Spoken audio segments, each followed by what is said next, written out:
I've been thinking a lot lately about how the flying experience has changed over the last few decades. I remember being a kid and thinking that getting on an airplane was the pinnacle of luxury. You'd get a meal, a real meal with metal cutlery. The flight attendants seemed to have endless time to chat, and you never felt like you were asking for the world if you wanted an extra pack of crackers. Fast forward to today, and the landscape is almost unrecognizable. We've traded legroom for efficiency, complimentary meals for buy-on-board menus, and personalized service for self-service kiosks. But here's the thing that really gets me, especially as someone who researches travel laws and consumer rights for a living. There is still a treasure trove of comfort and convenience available on every single flight that most people, particularly seniors, simply never tap into. And the airlines? They are banking on you not knowing about it.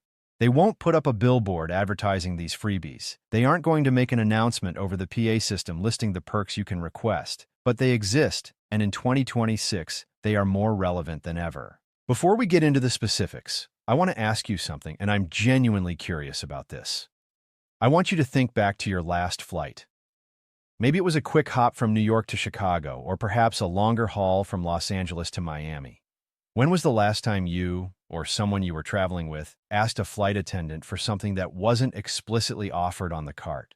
And I don't mean asking for a specific drink. I mean asking for something outside the box, something to make the experience better. Did you do it? Did you hesitate? Did you feel like you were imposing? Drop a comment and let me know, because I have a feeling the answer for most of us is either never, or it was so long ago we can't remember. And that hesitation, that feeling that you're bothering the crew or breaking some unspoken rule, is exactly what the airline industry relies on to keep their operating costs down. Stick with me, because we are going to walk through 15 things that, if you are a senior traveler, you have every right to ask for. And more importantly, we're going to talk about the right way to ask for them, the psychology behind why the crew might say yes, and the specific moments during the flight where your request has the highest chance of success. This isn't just a list of stuff. It's a strategy guide for reclaiming a little bit of dignity and comfort in the skies. Let's start with the most obvious one, the one that is sitting right in front of you, yet almost no one thinks to manipulate to their advantage. I'm talking about the pillow and blanket. Now I know what you're thinking.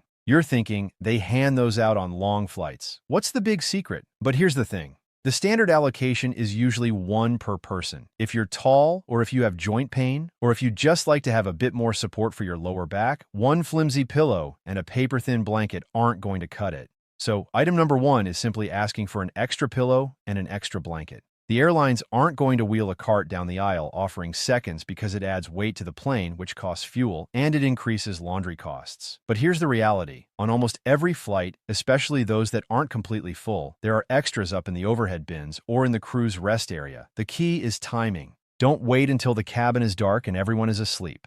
Ask the moment you board or right after the beverage service when the crew is making their rounds and tidying up. A simple, polite, "Excuse me, when you have a moment, would it be possible to get an extra pillow? My back is really bothering me today."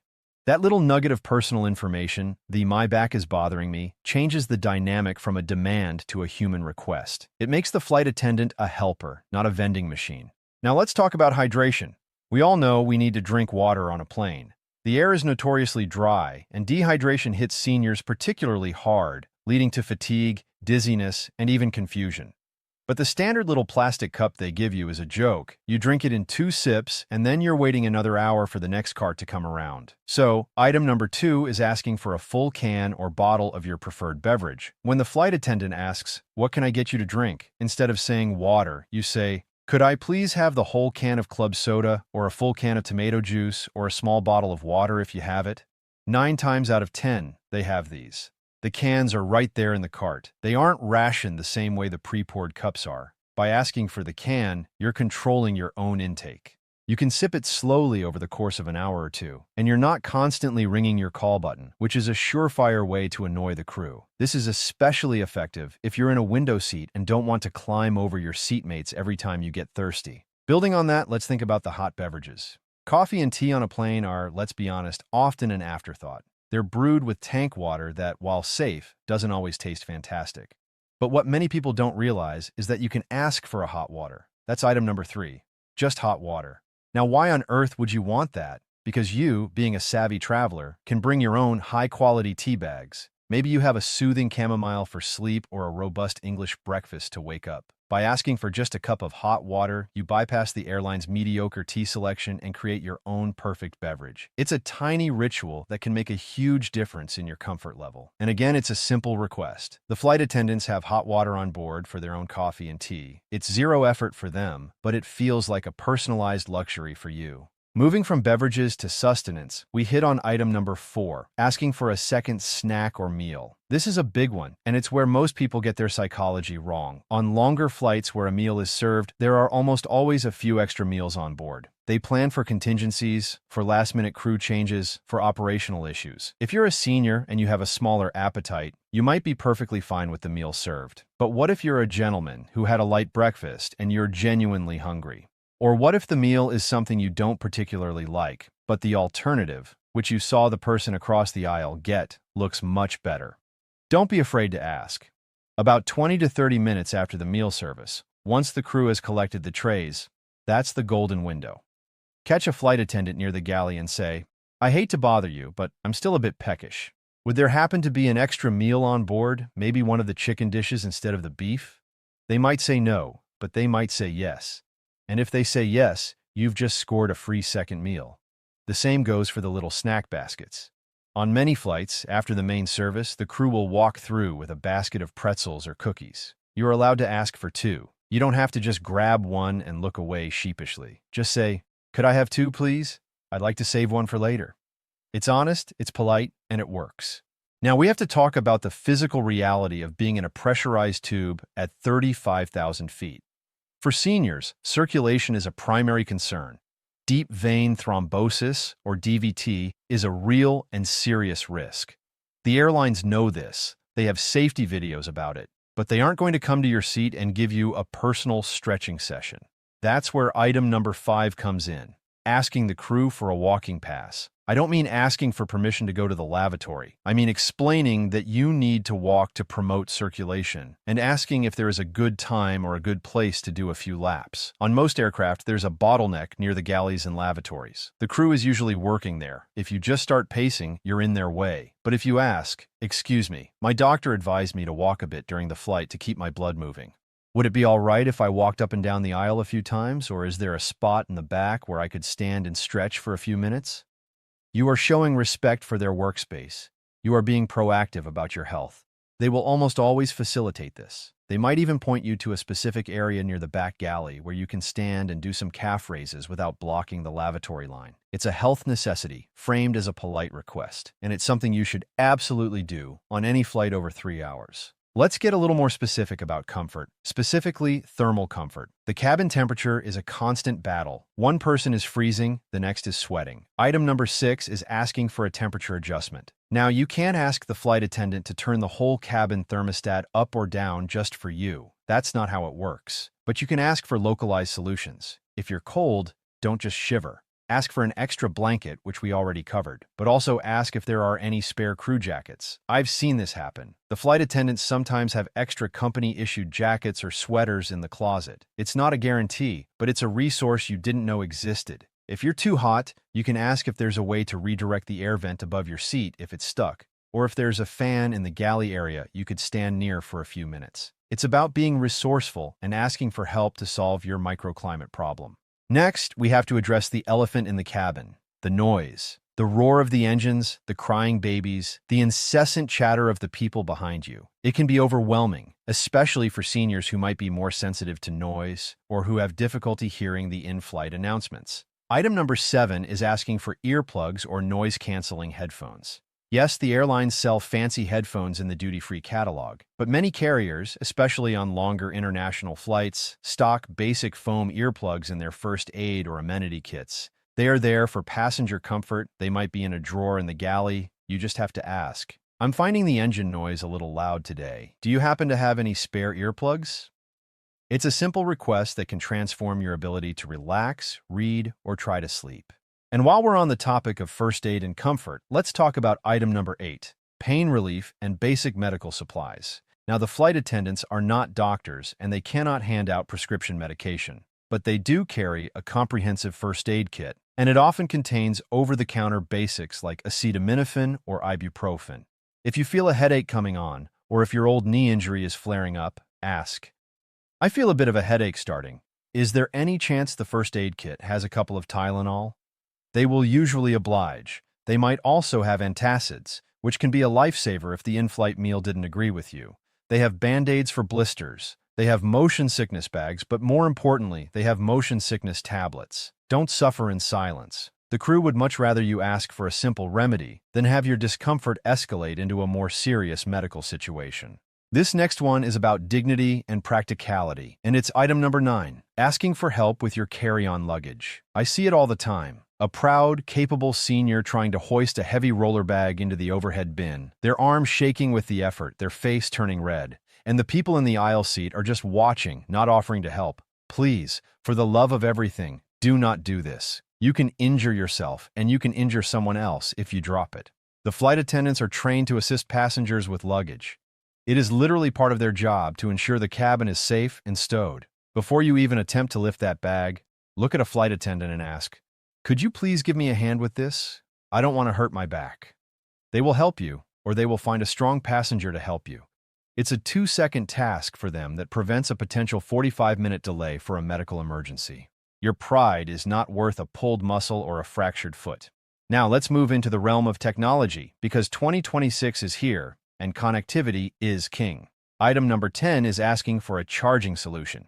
The new planes have USB ports and power outlets at every seat, but the older planes in the fleet are still flying. You might find yourself in a seat where the USB port doesn't work, or the power outlet is so worn out your plug keeps falling out. Don't just watch your phone battery drain into the red zone. Go to the galley and ask, "My seat's USB port seems to be dead. Is there a charging station in the galley, or does the crew have a charging hub I could use for 20 minutes? On many modern aircraft, the crew area has multi-port chargers for their own devices, and they are often willing to let you leave your phone or tablet there to charge while you keep an eye on it. It's a long shot on some airlines, but on others, it's a common courtesy. You never know unless you ask. While we're up and walking around, let's talk about item number 11, a tour of the galley or a peek into the cockpit. Now this one is heavily dependent on the crew and the phase of flight. You can't do this during boarding, during meal service, or during descent. But if you're on a long, quiet cruise, and you see a flight attendant with a few moments to breathe, strike up a conversation. If you're a senior with a lifelong interest in aviation, tell them that. I've been flying for 60 years, and I've always been fascinated by how a galley this small can produce so many meals. Would you mind if I just peeked in for a second? Or if the captain has made an announcement and seems personable, you can ask the flight attendant if it might be possible, after the flight, to say a quick thank you to the pilots and see the flight deck. In the post-9/11 world, this is heavily regulated, but on many airlines, if you ask politely and the flight is terminating, the pilots are often happy to greet a fellow aviation enthusiast. It creates a human connection and turns a routine flight into a memorable experience. This next suggestion is for the readers. Item number 12 is asking for a pen. It sounds so trivial, doesn't it? But when you're fumbling through your bag looking for something to fill out your customs declaration form, or you want to jot down a note about a hotel reservation, a pen becomes the most valuable thing in the world. Flight attendants have pens. They go through dozens of them. They will happily give you one. Just ask. Now let's talk about the things you can take with you. Item number 13 is asking for a spare amenity kit.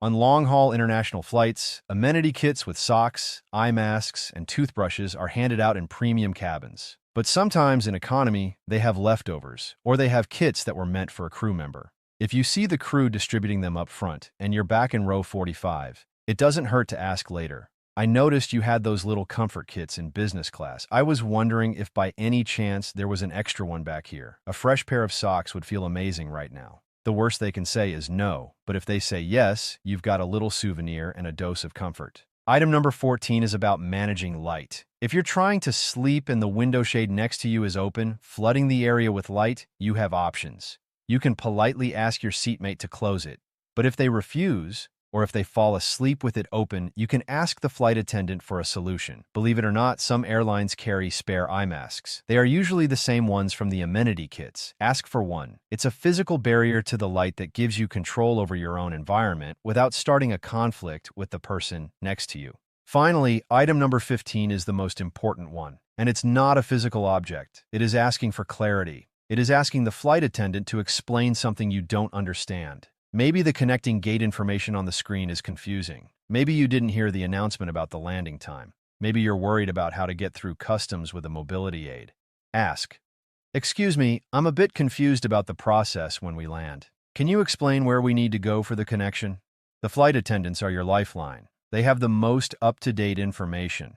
They would much rather you ask and get it right than wander off in the wrong direction and miss your flight. There is no silly question, only a missed opportunity to get the information you need. So, there you have it. 15 things, from extra blankets and full cans of soda to charging stations and life-changing information, that are available to you if you just have the confidence to ask. It all comes down to one simple principle: communication. You are not a burden. You are a passenger. You have paid for your ticket, and you deserve to be comfortable and safe. The flight attendants are there for your safety first, but comfort is a very close second.